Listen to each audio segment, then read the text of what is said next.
Have you ever seen one of those movies that begins with the end of the story before it flashes back to the beginning to tell you how you got there? It's kind of the structure of this week's gospel, which tells the story of the martyrdom of St. John the Baptist.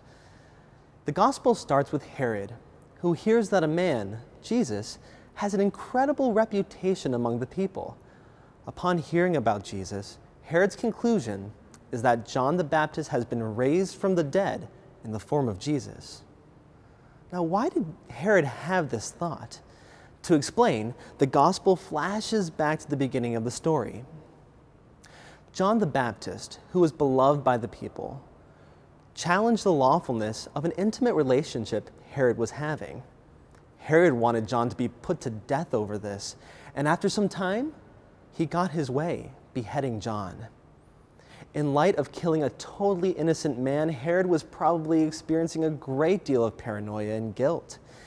And so, when a man who had a similar reputation to John comes on the scene, Jesus, Herod was probably overcome with paranoia, thinking that Jesus came to haunt him for his wrongdoings.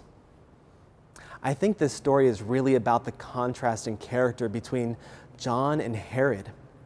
On one hand, you have John, standing up for what is right and true and what is just according to God. On the other hand, you have Herod, whose selfish interests harm his vision of what is good.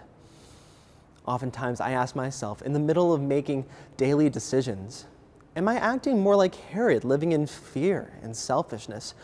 Or am I acting like John the Baptist, who stands up for the good, who stands up for God?